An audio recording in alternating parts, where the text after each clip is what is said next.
Hi, ഞാനും എൻ്റെ ഫാമിലിയും കൂടെ ട്രാവൽ ചെയ്ത ശ്രീലങ്കൻ വ്ളോഗാണ് നിങ്ങളിപ്പോൾ കണ്ടുകൊണ്ടിരിക്കുന്നത്. നല്ലൊരു മനോഹരമായ യാത്രയാണ്. അതിനെക്കുറിച്ചുള്ള വിശേഷങ്ങൾ നമുക്ക് കൂടുതലായിട്ട് പങ്കുവയ്ക്കാം. ഈ നീല ഷർട്ട് ഇട്ടിട്ടുള്ള ആളാണ് എൻ്റെ ഇൻ്റർനാഷണൽ ഗൈഡ്, PhDയുടെ ഇൻ്റർനാഷണൽ ഗൈഡായിട്ടുള്ള ഡോക്ടർ രാജേന്ദ്ര വിജയതുംഗ. ഇദ്ദേഹമാണ് എന്നെ ശ്രീലങ്കയിലേക്ക് ഇൻവൈറ്റ് ചെയ്തിട്ടുള്ളത്. ഒരു ഒഫീഷ്യൽ ഫംഗ്ഷന് വേണ്ടിയിട്ടാണ് ആക്ച്വലി വന്നിട്ടുള്ളത്. പക്ഷേ ഞാനപ്പം ഫാമിലീനെ കൂട്ടാമെന്ന് പറഞ്ഞപ്പം അദ്ദേഹം വാമായിട്ട് വെൽക്കം ചെയ്തു. ഞങ്ങളെല്ലാവരെയും വളരെ സന്തോഷത്തോടു കൂടി അദ്ദേഹം ഹോസ്റ്റ് ചെയ്യുന്നുണ്ട്. അദ്ദേഹം ഞങ്ങൾ വന്നിറങ്ങിയ അവിടെ ഒരു റൂം അറേഞ്ച് ചെയ്തിരുന്നു. അത് കഴിഞ്ഞ് നെക്സ്റ്റ് ഡേ ആണ് ഞങ്ങൾ മീറ്റ് ചെയ്യുന്നത്. അപ്പം എല്ലാവരെയും ഇൻട്രൊഡ്യൂസ് ചെയ്ത് കൊടുക്കുകയാണ്. കുറേ നാൾക്ക് ശേഷമാണ് സാറിനെ കാണുന്നത്. സാർ ആക്ച്വലി എന്നെ ഹസ്ബൻഡിനെയും എൻ്റെ മാരേജിന് ശേഷം 2018 ശ്രീലങ്കയിൽ ഞങ്ങൾക്കൊരു ഹണിമൂൺ പോലെ ഒരു ഹോസ്റ്റ് ചെയ്തിരുന്നു. അതിനുശേഷം ഞാൻ 8 വർഷത്തിന് ശേഷമാണ്, ഏകദേശം 8 വർഷത്തിന് ശേഷമാണ് ഇപ്പം 2026 ഇവിടെ ശ്രീലങ്കയിലേക്ക് വരുന്നത്. വളരെ സന്തോഷമുണ്ട്. കാരണം ഒരുപാട് കാര്യങ്ങൾ കാണാൻ പറ്റാത്തതും പിന്നെ കണ്ടു മറന്നതുമായിട്ടുള്ള കാര്യങ്ങൾ ഒന്നും കൂടെ റിവൈൻഡ് ചെയ്യാനായിട്ട് ഒരവസരം ഒരുക്കി തന്നതിൽ കുറേ നേരം സാറിന് വന്ന വഴി കുറേ കാര്യങ്ങളൊക്കെ വർത്തമാനം പറഞ്ഞിട്ട് പിന്നെ ഞങ്ങൾ ബ്രേക്ക്ഫാസ്റ്റ് കഴിക്കാനായിട്ട്, ഒത്തൻറ്റിക് ശ്രീലങ്കൻ ഡിഷ് കഴിക്കാനായിട്ട് ഒരു കഫേയിൽ ചെന്നു. നല്ല നീറ്റായി. അവിടുത്തെ പ്രത്യേകത എന്താണെന്ന് പറഞ്ഞാൽ എല്ലായിടത്തും നല്ല നീറ്റാണ്. മോസ്റ്റ്ലി അവർ കഴിക്കുന്നത് മിക്കപ്പോഴും ബ്രെഡും ബണ്ണും പോലത്തെ സാധനങ്ങളാണ് കൂടുതലും കഴിക്കാറ്. അതുകൊണ്ട് അവിടെ അതായിരുന്നു കൂടുതലും ഉണ്ടായിരുന്നത്. പിന്നെ കുറേ സ്റ്റഫ്ഡ് ആയിട്ടുള്ള കുറേ ബൺ കൈൻഡ് ഓഫ് തിങ്സും പിന്നെ ബേക്കറി ഐറ്റംസും ഒക്കെ ഉണ്ടായിരുന്നു. ഫാമിലി മെമ്പേഴ്സ് കുറേ നോർമൽ, പിന്നെ അവർ ബ്രേക്ക്ഫാസ്റ്റിന് ചോറ് കഴിക്കും. ബ്രൗൺ റൈസ്, വൈറ്റ് റൈസൊക്കെ ആയിട്ട് ചോറ് കഴിക്കും. അപ്പം നമ്മുടെ ആൾക്കാർക്ക് ചോറ് അത്ര രാവിലെ പറ്റാത്തത് കൊണ്ട് ഞങ്ങളുടെ ഫാമിലി മെമ്പേഴ്സൊക്കെ ബ്രെഡും ബണ്ണും ഒക്കെ ആയിട്ട് അങ്ങനെ അഡ്ജസ്റ്റ് ചെയ്ത് കഴിച്ചു. നല്ല വൃത്തിയുള്ള, അതാണ് എടുത്തു പറയേണ്ടത്, നല്ല വൃത്തിയുള്ള ഒരു കഫേ ആയിരുന്നു. ഇതിൻ്റെ സിസ്റ്ററാണ്. അതിനുശേഷം സാറിൻ്റെ ജന്മനാടായിട്ടുള്ള ഗബ്ബള എന്ന് പറഞ്ഞിട്ടുള്ള ഒരു സ്ഥലത്തെ ഒരു സ്കൂളിലേക്ക്, ഒരു വില്ലേജ് സ്കൂളിലേക്ക് കൊണ്ടുപോയി. അവിടുത്തെ പ്രിൻസിപ്പളാണിത്. ഞങ്ങളെല്ലാവരും അവരെ വാമായിട്ട് തന്നെ വെൽക്കം ചെയ്തു. സാറ് ജനിച്ചു വളർന്ന സ്ഥലമാണ്. സാറിൻ്റെ അച്ഛനാണ് ഈ സ്കൂൾ ഉണ്ടാക്കിയിട്ടുള്ളത്. അവരെ എന്നെ ഇൻട്രൊഡ്യൂസ് ചെയ്തു. ശരിക്കും ഇത് ശ്രീലങ്കയുടെ ഉള്ളായിട്ടുള്ള കുർനേഗല എന്ന് പറഞ്ഞ സ്ഥലത്ത് ഒരു ചെറിയ ഗ്രാമമാണ് ഈ ഗബ്ബള എന്ന് പറഞ്ഞാൽ. അത്ര അധികം വലിയ സ്കൂളൊന്നുമല്ല, വളരെ ചെറിയ സ്കൂള്. കുറച്ച് കുട്ടികൾ മാത്രമേ അവിടെ പഠിക്കുന്നുള്ളൂ. ഞങ്ങൾ ആ സ്കൂളിൽ വന്നപ്പോഴത്തേക്കും ഇവർക്ക് ഭയങ്കര സന്തോഷമായി. കാരണം അവിടെ അങ്ങനെ പുറത്തുനിന്നുള്ളവരൊന്നും അങ്ങനെ വരാറില്ല. അതുതന്നെയാണ് ഈ വീഡിയോൻ്റെ പ്രത്യേകതയും. ശ്രീലങ്കയുടെ ഉൾക്കാഴ്ചകൾ കാണിച്ചു തരാൻ പറ്റുന്നതാണ്. അതിലാണ് എനിക്ക് വളരെ സന്തോഷമുള്ളതും. ഞാൻ എൻ്റെ ഫാമിലി മെമ്പേഴ്സിനെയും എല്ലാവരെയും അവരെ പരിചയപ്പെടുത്തി. ആ പ്രിൻസിപ്പൾ എന്ന് പറയുന്ന ആ മാഡം ശരിക്കും ഒരു നഴ്സിംഗ് സൂപ്പർവൈസറായിരുന്നു. അവരതിൽ നിന്ന് റിട്ടയർമെൻ്റ് എടുത്ത് ഫുൾ ടൈം പ്രിൻസിപ്പളായിട്ട് വർക്ക് ചെയ്യുകയാണ് ഈ സ്കൂളിൽ. സാർ എല്ലാവരെയും ഓരോരുത്തരെയും പരിചയപ്പെടുത്തി.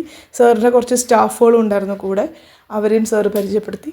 ഞങ്ങളെ സ്കൂളിൻ്റെ പരിസരവും കാര്യങ്ങളൊക്കെ കാണിക്കാനായിട്ട് അകത്തേക്ക് കൊണ്ടുപോയി. അതിനിടയിൽ സാറ് ഈ സ്കൂളിൻ്റെ ചരിത്രം ഇങ്ങനെ പറഞ്ഞു തരികയാണ്. ഇത് സാറിൻ്റെ അച്ഛൻ പണിത സ്കൂളാണ്. ഈ ഗ്രാമത്തിൽ അങ്ങനെ ഒരു സ്കൂൾ ഉണ്ടാവാതിരുന്ന സമയത്ത് അച്ഛന് നാട്ടുകാർ സ്ഥലം കൊടുത്തിട്ട് അങ്ങനെ അച്ഛൻ പണിത സ്കൂളാണ്. അച്ഛൻ വെച്ച മാവാണ്. അതാണ് സാർ ഭയങ്കര പ്രൗഡായിട്ട് പറയുന്നത്. ഇതെൻ്റെ അച്ഛൻ വെച്ച മാവാണ്, വർഷങ്ങൾക്ക് മുന്നേ ഉണ്ടായിരുന്നതാണ്. സാറും ഈ സ്കൂളിലാണ് പഠിച്ചത്. ഇതിപ്പം ഒരുപാട് നാട്ടുകാരുടെയും പിന്നെ സാറിൻ്റെ തന്നെ ഒരു ശ്വേത കമ്പനിയുണ്ട്, അതിൻ്റെ ഹെൽപ്പോടു കൂടിയാണ് ഇത്രയൊക്കെ നന്നാക്കി എടുത്തതെന്നാണ് പറയുന്നത്. അപ്പം നമ്മൾ ഈ സ്കൂളിൻ്റെ ബാക്കിയുള്ള വിശേഷങ്ങളും കാര്യങ്ങളൊക്കെ കൂടെ പങ്കുവയ്ക്കാം.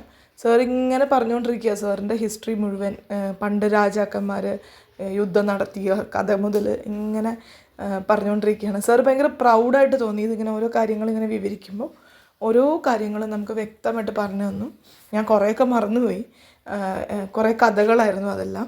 പിന്നെ അതിനുശേഷം ഞങ്ങളെ ഉള്ളിലേക്ക് കൊണ്ടുപോയി. സ്കൂളിൽ കുട്ടികൾക്ക് ക്ലാസ് നടന്നുകൊണ്ടിരിക്കുകയാണ്. എന്നാലും അവർ നമ്മളെ നന്നായിട്ട് തന്നെ വെൽക്കം ചെയ്തു. ഇതെൻ്റെ മോനാണ്. മോൻ ക്ലാസ്സിലേക്ക് കയറി ചെന്നു, കുട്ടികളെല്ലാം പരിചയപ്പെട്ടു. അവരെല്ലാവരും ഭയങ്കര എക്സൈറ്റഡ് ആയിരുന്നു. വേറൊരു കൺട്രി, ഞങ്ങൾ ശരിക്കും ഫോറിനേഴ്സ് ആണല്ലോ, വേറൊരു കൺട്രിയിലെ ആൾക്കാർ അവരുടെ സ്കൂൾ വിസിറ്റ് ചെയ്യുന്നത് കണ്ടിട്ട് മോൻ അവരെല്ലാവരും പരിചയപ്പെട്ടു. അവരോട് ആ കുട്ടികളെല്ലാവരും എന്താ പറയേണ്ടതെന്ന് അറിയാതെ അങ്ങോട്ടും ഇങ്ങോട്ടും നോക്കുന്നുണ്ടായിരുന്നു. അതിനുശേഷം അവർ ഫ്രണ്ട്ലി ആയി. ഒരുപാട് നല്ല രീതിയിൽ അവർ ഫ്രണ്ട്ലി ആയി. അവർക്ക് ഇംഗ്ലീഷൊക്കെ ശരിക്കും പഠിച്ചു വരുന്നേ ഉള്ളൂ. അവർക്ക് കുറേ കാര്യങ്ങൾ അവർ പഠിച്ചു വരുന്നേ ഉള്ളതെന്ന് എനിക്ക് മനസ്സിലായി. നമ്മളുടെ നാട്ടിലെ പോലുള്ള ഫെസിലിറ്റീസ് അവർക്കില്ല എന്നുള്ളതും മനസ്സിലായി. എന്നാലും ഒരു നല്ല അച്ചടക്കത്തോടുകൂടി നല്ല ഡിസിപ്ലിൻഡായിട്ട് ഓരോ കുട്ടികളും നിന്നു നമ്മുടെ കൂടെ. ആ ക്ലാസ്സിൽ ലീഡറായിട്ടുള്ളൊരു പയ്യനാണ് ആ വന്ന് നിൽക്കുന്നത്. എല്ലാവരും സാറ് പറയുന്നത് കേട്ട് ഞങ്ങളുടെ കൂടെ തന്നെ കുറേ നേരം സ്പെൻഡ് ചെയ്തു ടൈം. അതിൻ്റെ ഇടയിൽ അവിടുത്തെ ഹെഡ് മാസ്റ്റർ വന്നിട്ട് എനിക്ക് ക്ലാസ്സിൽ പഠിക്കുന്ന ഒരു ബുക്ക് തന്നിട്ട് അതിൽ ഇന്ത്യയെക്കുറിച്ച് ഉള്ള പാഠ്യഭാഗങ്ങൾ എനിക്ക് കാണിച്ചു തന്നു. ഇന്ത്യയെക്കുറിച്ച് അവർക്ക് പഠിക്കാനുണ്ട്. ചിറാപുഞ്ചിയെക്കുറിച്ചും പിന്നെ ഇന്ത്യയുടെ പല കാര്യങ്ങളെക്കുറിച്ചും. ഇന്ത്യ ശ്രീലങ്കയുടെ ഒരു ഫ്രണ്ട്ലി നേച്ചറുള്ളൊരു കൺട്രിയാണെന്നുള്ളതിനെക്കുറിച്ച് കുട്ടികൾ പഠിക്കുന്നുണ്ട്. അങ്ങനെയാണ് ഇവിടെ ഇൻട്രൊഡ്യൂസ് ചെയ്യുന്നതെന്നുള്ളത് കേട്ടപ്പോൾ വളരെ സന്തോഷമായി. കാരണം അങ്ങനെയാണ് ആണല്ലോ നമ്മുടെ ആഗ്രഹം. നമ്മുടെ രാജ്യത്തെക്കുറിച്ച് നല്ല രീതിയിൽ പറഞ്ഞു കൊടുക്കണം എന്നുള്ള ആഗ്രഹം. ഞാൻ ജസ്റ്റ് ആ കരിക്കുലമൊക്കെ ഒന്ന് വായിച്ചു നോക്കി. അപ്പോൾ അതിൽ പല പേരുകളും ഇന്ത്യൻ നെയിംസാണ്. സാർ ഇങ്ങനെ എടുത്ത ചാപ്റ്റർ എനിക്കെടുത്ത് കാണിച്ചു തരികയാണ്. ഈ ചാപ്റ്ററിൽ ഇന്ത്യയെക്കുറിച്ച് ഇങ്ങനെയാണ് പറയുന്നത് എന്നുള്ളത് കാണിച്ചു തരികയാണ്. ശരിക്കും പറഞ്ഞാൽ വേറൊരു രാജ്യത്ത് ഇങ്ങനെയൊരു നമ്മുടെ സംസ്കാരത്തെക്കുറിച്ച് പഠിപ്പിക്കുക എന്ന് പറഞ്ഞാൽ അത് നമുക്ക് കേൾക്കുമ്പോഴും കാണുമ്പോഴും വലിയ സന്തോഷമാണ്. ഞാൻ കുറച്ച് നേരം സാറിൻ്റെ സംസാരം കേട്ട് നിന്നു. സാറ് പിന്നെയും കഥകളൊക്കെ ഇങ്ങനെ പറയുകയാണ്. പഴയ കഥകളും ഈ സ്കൂളുണ്ടായതും പിന്നെ കുട്ടികൾക്ക് നിങ്ങൾക്ക് എന്താവണം എന്നൊക്കെയുള്ള ചോദിക്കുകയാണ്. സാറ് ഒരു ഡോക്ടറായത് എങ്ങനെയാണ് എന്നുള്ളതിനെക്കുറിച്ചും സാറിങ്ങനെ പറഞ്ഞുകൊണ്ടിരിക്കുകയാണ്. അത് കഴിഞ്ഞിട്ട് കുട്ടികളോട് ഓരോരുത്തരോടും ചോദിച്ചു സാർ എന്താവണമെന്ന്. കുട്ടികളെല്ലാവരും ഓരോരോ ആഗ്രഹങ്ങൾ പറഞ്ഞു. ആ ഇൻട്രാക്ഷനൊക്കെ കേൾക്കാൻ നല്ല രസമായിരുന്നു. ഇതാണ് ഇന്ത്യനെക്കുറിച്ച് 8ാം ക്ലാസ്സിലെ പുസ്തകത്തിൽ പഠിക്കാനുള്ള പാഠ്യഭാഗം. അതിൽ പറയുന്നുണ്ട് ചിറാപുഞ്ചിയെക്കുറിച്ചും ഇന്ത്യയുടെ മൺസൂൺ സീസണെക്കുറിച്ചും ഒക്കെ എക്സ്പ്ലെയിൻ ചെയ്യുന്നുണ്ട്. അതെല്ലാം കഴിഞ്ഞ് കുട്ടികൾക്കൊക്കെ ഭയങ്കര ഹാപ്പി ആയിരുന്നു. ഞങ്ങളവരെ ബൈ ഒക്കെ പറഞ്ഞ് അവിടെ നിന്ന് കുറേ കാര്യങ്ങളൊക്കെ ചോദിച്ച് അവിടെ നിന്ന് ഇറങ്ങി. അപ്പോൾ കുറച്ച് കുട്ടികൾക്ക് ഞാൻ എങ്ങനെയാണ് ഡോക്ടറായത് എന്നൊക്കെ ഉള്ള ഒരു ഡൗട്ട്സ് ആയിരുന്നു. അപ്പം അതൊക്കെ ഞങ്ങൾക്ക് തീർത്തു കൊടുത്തു. അങ്ങനെ ഞങ്ങൾ പുറത്തേക്ക് ഇറങ്ങിയപ്പോൾ അവിടുത്തെ KG സെക്ഷനിലെ കുട്ടികൾ എൻ്റെ മോന് ഒരു ഗിഫ്റ്റ് കൊടുത്തു. ഒരു സോങ് ബുക്കാണത്. വലിയ സന്തോഷമായിരുന്നു. കാരണം കുഞ്ഞുങ്ങളായിട്ട് ഇൻട്രാക്ട് ചെയ്യുന്നത് കാണാൻ നല്ല രസമായിരുന്നു. പിന്നെ ഞങ്ങളവിടെ നല്ല ഒരു ചൂട് കാലാവസ്ഥയായിരുന്നു. ഹ്യൂമിഡായിട്ടുള്ള കാലാവസ്ഥയായിരുന്നു. കുഞ്ഞുങ്ങൾക്കൊക്കെ നല്ലോണം ദാഹിച്ചു. ഞങ്ങളൊക്കെ വെള്ളമൊക്കെ കുടിച്ച് അങ്ങനെ ഇരുന്നു. ഇവനൊരു കുസൃതിയാണ്. ഇവൻ്റെ അടുത്ത് കുറേ നേരം ഞങ്ങൾ വർത്തമാനമൊക്കെ പറഞ്ഞു. അങ്ങനെ കുറച്ച് നേരം അവിടെ അങ്ങനെ നിന്നു. കുഞ്ഞുങ്ങളുടെ വർത്തമാനവും സംസാരവും ഒക്കെ കേൾക്കാനായിട്ട് അതിൽ ശരിക്കും പറഞ്ഞാൽ ഒരു രാഷ്ട്രമെന്നോ ജാതിയെന്നോ മതമെന്നോ അങ്ങനെയൊന്നുമില്ല. കുഞ്ഞുങ്ങളാണ്, അല്ലെങ്കിൽ ജീവനുള്ള കുഞ്ഞുങ്ങളാണ്, നമ്മുടെ തന്നെയാണെന്നുള്ളൊരു തോന്നലാണ് ഓരോ മക്കളെയും കാണുമ്പോൾ. വലിയ സന്തോഷത്തോടു കൂടിയാണ് ഞങ്ങളിതൊക്കെ കണ്ടു നിന്നത്. അവരുടെ ചിരിയും അവരുടെ കളിയും എൻ്റെ മോനോടുള്ള ഇൻട്രാക്ഷനും അവനും അവരോടുള്ള ഒരു രീതിയൊക്കെ കണ്ടിട്ട് നല്ല സന്തോഷം തോന്നി. ടീച്ചേഴ്സാണ് അവിടുത്തെ. ഓരോ ടീച്ചേഴ്സും നല്ല സ്നേഹത്തോടെ കൂടിയാണ് കുഞ്ഞുങ്ങളെല്ലാവരും നോക്കുന്നത്. കുറച്ച് നേരം വീണ്ടും ഞങ്ങൾ അവിടെ അങ്ങനെ നിന്നു. പോവാനുള്ള നേരമായപ്പോഴാണ് എൻ്റെ മോനും കുട്ടികളുമായിട്ട് കുറച്ചും കൂടെ ഫ്രണ്ട്ലി ആവാൻ തുടങ്ങിയത്. അവരുമായിട്ട് നല്ല സംസാരമായിരുന്നു. ഈ കുഞ്ഞുങ്ങളെല്ലാം 1st സ്റ്റാൻഡേർഡിൽ പഠിക്കുന്നതാണ്. എൻ്റെ മോൻ 2nd സ്റ്റാൻഡേർഡിലാണ്. പക്ഷേ സിമിലർ ഏജ് ആയതുകൊണ്ട് തന്നെ അവർ നല്ല രീതിയിൽ എല്ലാവരുമായിട്ട് ബ്ലെൻഡായി. കുറേ നേരം അങ്ങോട്ടും ഇങ്ങോട്ടും ഷെയ്ക്ക് ഹാൻഡൊക്കെ കൊടുത്ത് ഒരു സ്റ്റാർട്ടിങ് ട്രബിൾ ഉണ്ടായിരുന്നു ആദ്യം. അത് കഴിഞ്ഞ് പിന്നെ നല്ല രസമായിരുന്നു. എല്ലാവരും കൂടെ അങ്ങോട്ടും ഇങ്ങോട്ടും വർത്താനമൊക്കെ. ഭാഷയാണ് പ്രശ്നം. അവന് ഇംഗ്ലീഷ് അറിയാം, കുഞ്ഞുങ്ങൾക്ക് ഇംഗ്ലീഷ് അറിയില്ല. പിന്നെ ഒരു അഡ്ജസ്റ്റ്മെൻറ്റിൽ അങ്ങനെ ഇതിനൊന്നും ഭാഷ വേണ്ട എന്നുള്ളത് മനസ്സിലാവാനായിട്ടുള്ളൊരു സമയം കൂടിയാണ്. അതായത് നമുക്ക് അങ്ങോട്ടും ഇങ്ങോട്ടും പരസ്പരം കമ്മ്യൂണിക്കേറ്റ് ചെയ്യാനായിട്ടൊരു ലാംഗ്വേജിൻ്റെ ആവശ്യമില്ല.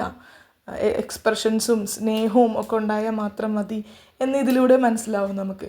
ആ കുഞ്ഞിന് എന്തൊക്കെയോ പറയണമെന്നുണ്ട്, പക്ഷേ ലാംഗ്വേജ് അറിയാത്തതുകൊണ്ട് അവിടെ നിന്നിട്ട് നമുക്ക് സംസാരിക്കാനുള്ളൊരു ബാരിയർ. കണ്ണനും എന്തൊക്കെയോ പറയണമെന്നുണ്ടായിരുന്നു.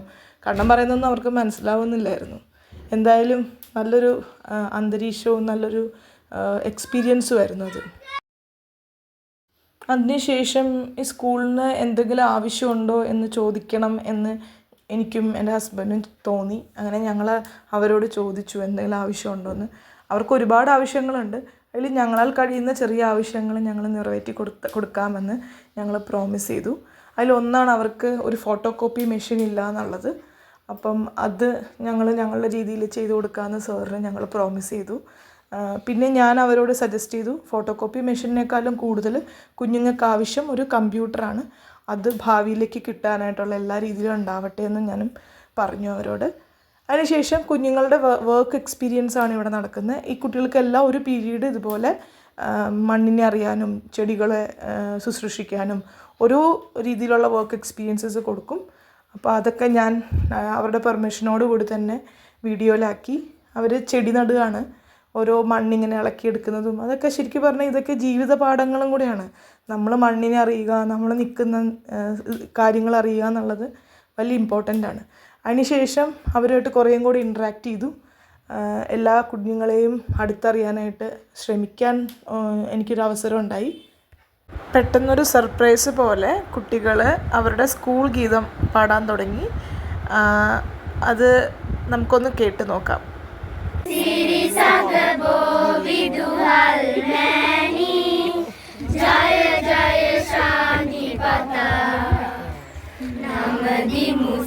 ശേഷം സാറ് ഈ സ്കൂൾ ഗീതത്തിനെ കുറിച്ച് എന്താണെന്ന് പറഞ്ഞ് തരികയായിരുന്നു. അപ്പോഴാണ് ഞങ്ങൾക്കത് മനസ്സിലായത്, ഈ സ്കൂൾ ഗീതം എഴുതിയത് സാറിൻ്റെ അച്ഛനായിരുന്നെന്ന്. അത് ഏറ്റവും വലിയ രസം എന്താണെന്ന് പറഞ്ഞാൽ, അത് എഴുതിയത് സാറിൻ്റെ അച്ഛനാണെന്നുള്ളത് അവിടെയുള്ളവർക്ക് പോലും അറിയില്ലായിരുന്നു എന്നുള്ളതാണ്. ശ്രീലങ്ക എന്ന മനോഹരമായ രാജ്യത്തിൻ്റെ കാഴ്ചകളോടെ അവസാനിക്കുന്നില്ല.